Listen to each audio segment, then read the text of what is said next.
You may think you know exactly what race you are, but how would you prove it if someone disagreed with you? The fact is, even though race drives a lot of social and political outcomes, race isn't real. One of the first people to attempt to categorize humans according to race was a German scientist around 1776. He came up with 5 different groups according to physical appearance and geographic origin of their ancestors. Americans of European descent eagerly bought into this type of thinking around the same time.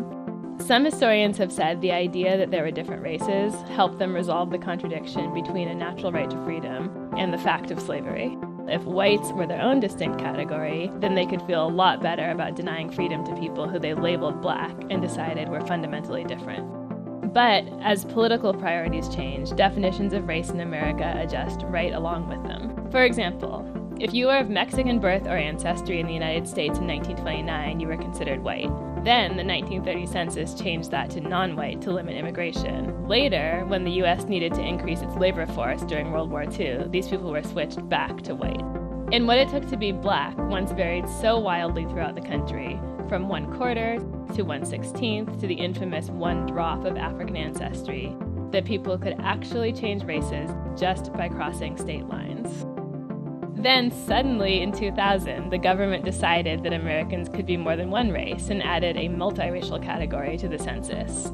This has left many Americans scratching their heads when it comes to selecting who they are.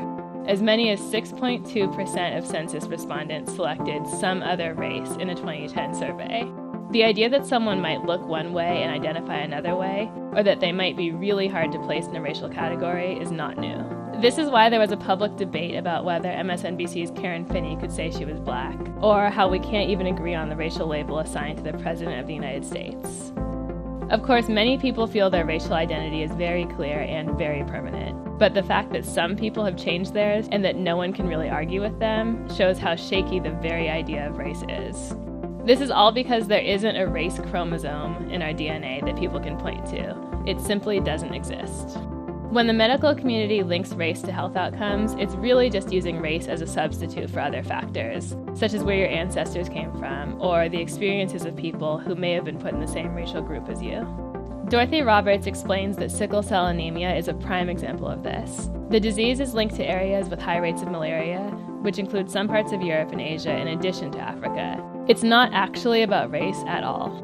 This, of course, does not mean that the concept of race isn't hugely important in our lives. The racial categories to which we're assigned can determine real-life experiences, they can drive political outcomes, and they can even make the difference between life and death. But understanding that racial categories are made up can give us an important perspective on where racism came from in the first place.